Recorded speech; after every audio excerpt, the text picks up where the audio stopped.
The 100 Years' War was a fierce struggle lasting over a century between England and France, ignited by disputes over territories and the rightful claim to the French throne. Spanning generations, it saw knights, kings, and nations collide in a relentless battle fueled by ambition, honor, and the relentless pursuit of power. In the 14th century, France stood as the wealthiest and most powerful kingdom in Western Europe, while England emerged as its strongest rival. Their inevitable clash stretched over 100 years, filled with brutal battles, strategic maneuvering, deep hatred, and the ceaseless ambition of monarchs and nations fighting for supremacy. The 100 Years' War was far more than a series of battles. It was a complex struggle for power, territory, and trade dominance.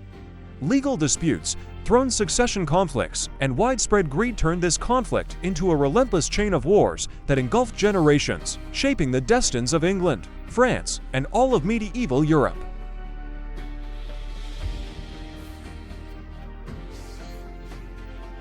Tensions over English lands in France trace back to William the Conqueror, whose heirs ruled both England and vast French territories.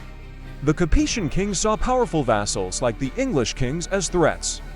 Disputes over Normandy, Aquitaine, and Gascony simmered for decades, setting the stage for the 100 Years' War. The 1259 Treaty of Paris temporarily resolved disputes. England kept Guyenne, but renounced its claims to Normandy, Anjou, and other lands. Yet, conditions for future inheritance, vassal duties, and homage ensured tensions lingered. Successive kings struggled to honor the treaty, making conflict almost inevitable.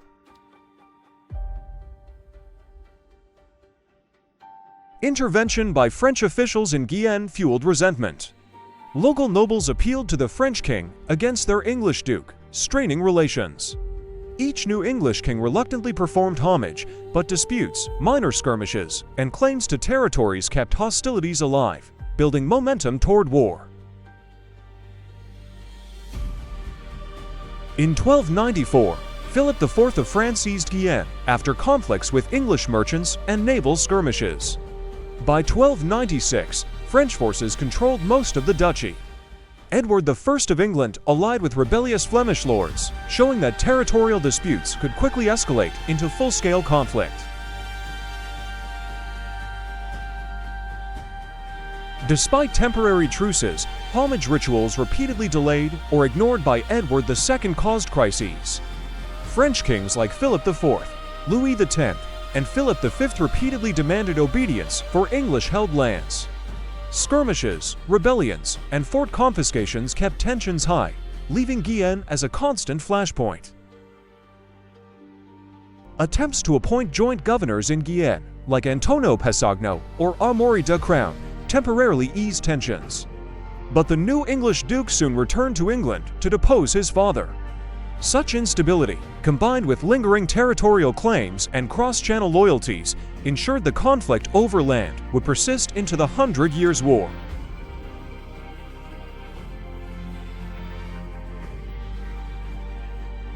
When Charles IV died in 1328 without a male heir, the French throne faced a crisis. The main contenders were Edward III of England, inheriting through his mother Isabella, and Philip of Valois, nephew of Philip IV. The French nobles chose Philip VI, sparking outrage from Edward, who threatened to claim his right by any means. Edward III initially resisted, but after Philip VI defeated Flemish rebels at the Battle of Cassel, Edward performed homage for Guyenne in 1329. Philip demanded loyalty and refused to return certain lands, keeping tensions high. The fragile peace held for a few years, but seeds of war were already sown. By 1334, Edward III, encouraged by Robert of Artois, sought to regain lost Gascony and undermine France's alliances. Both sides prepared for conflict. Philip hated Scotland and allied with Castile, while Edward challenged Philip, culminating in the seizure of Guyenne in 1337 and Edward's formal claim to the French crown. Edward III strengthens his claim by forming powerful alliances in Flanders and the Holy Roman Empire. By 1338, Both English and French armies face each other near Buiron-Fosse, but neither dares to strike. The conflict has begun, yet the decisive battle still waits on the horizon. The war shifts to the sea. At the Battle of Sluis in 1340, England destroys the French fleet, securing control of the Channel. Supplies and troops can now cross freely. A short truce follows, but both kingdoms prepare for the next stage of the war. As rivals fight for the Duchy of Brittany, England and France take opposite sides, turning a succession dispute into a larger conflict. In Gascony, English forces score key victories. The war spreads wider, no longer only about a crown, but control over territories across Western Europe. Edward III lands in Normandy in 1346, capturing Caen before marching toward Paris. He turns north to protect his lands in Ponthieu, where Philip VI forces a confrontation near Crécy. The French charge fails to break the English defense, marking a decisive victory for Edward. Instead of pressing further, he moves to secure a strategic prize to the north, the port city of Calais. Edward besieges Calais for nearly a year, cutting supplies until the city finally surrenders in 1347. A dramatic standoff ends, with Queen Philippa securing mercy for the townspeople. Scotland's invasion of England also fails, and political unrest rises in France. Yet the war slows, as the Black Death and financial struggles hit both kingdoms, leaving the conflict unresolved.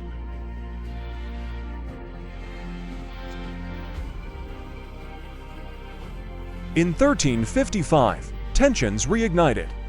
Edward the Black Prince landed in Bordeaux, launching bold raids deep into France. By 1356, he marched north with fewer than 7,000 troops, pursued by King John II's much larger army. Near Poitiers, terrain and strategy turned the tide. French attacks stumbled, and English archers held strong. On September 19th, King John II was captured, a shocking moment that reshaped the war's balance.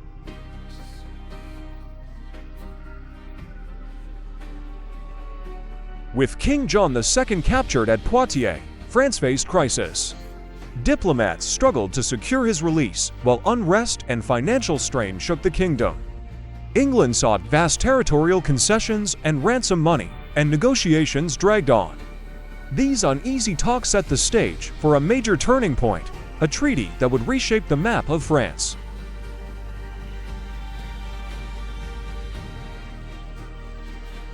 The Treaty of Bretigny in 1360 brought temporary peace. England gained territories, while France regrouped. But young kings soon inherited troubled thrones, Richard II in England and Charles VI in France. Economic hardship and rival factions stirred new tensions. Peace weakened, and the rivalry that fueled the 100 Years' War quietly reignited. Richard II's rule faced rebellion and political distrust. In France, King Charles VI suffered periods of instability that divided the royal court. Powerful nobles competed for control, weakening both kingdoms. The fragile balance between England and France was slipping once more, as internal conflicts invited renewed war. Henry IV seized England's crown, creating fresh disputes at home. Meanwhile in France, two great factions, the Armagnacs and the Burgundians, battled for influence over the troubled Charles VI. France fractured from within, and England watched closely, preparing to strike when the moment was right. When Henry V rose to power, England regained its fierce ambition. His campaign swept across northern France, defeating armies and claiming towns. By the late 1420s, English forces stood before Orleans, the gateway to France's hope. The war had entered one of its most decisive chapters.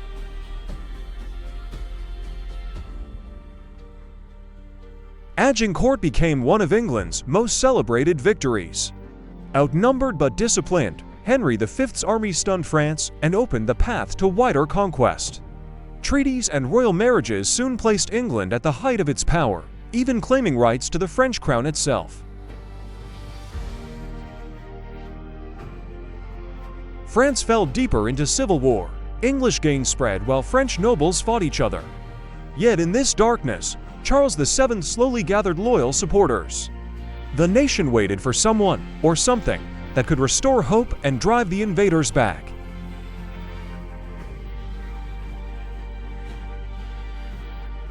Joan of Arc inspired France at its lowest moment. Her courage lifted the siege of Orleans and reignited French spirit.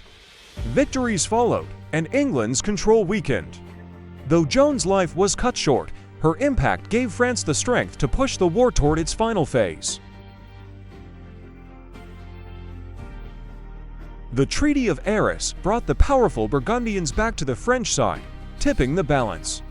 A later truce at Tours paused the fighting long enough for France to rebuild. Stronger armies and clearer leadership were now ready to reclaim lost lands from the English.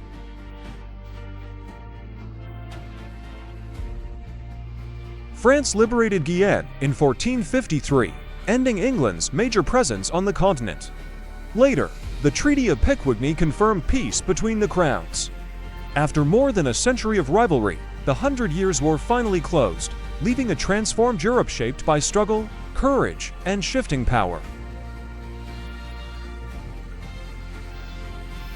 The 100 Years' War began as a struggle for a crown, but ended proving something far greater. Neither kingdom could dominate the other. France rose through unity and reform. England gained identity, but lost its continental ambitions. Two nations were shaped by conflict not into conqueror and conquered, but into rivals whose futures would forever diverge across the Channel. Behind dramatic battles and legendary leaders, the war's true impact was political and national. France centralized royal power, England strengthened parliament, and turned toward the seas. A century of rivalry forged two modern nations more focused on future ambitions than reviving a costly past. That is the lasting legacy of this long and painful conflict. History is like a hidden vault, and we've just unlocked another chapter. Now, it's your turn to decide. What should the Inside Vault explore next? The history of a nation, a legendary warrior, or a story that shaped the world? Leave your comment and join the Inside Vault as we uncover the secrets that shape the future. Don't forget to subscribe, follow, and continue the journey with us.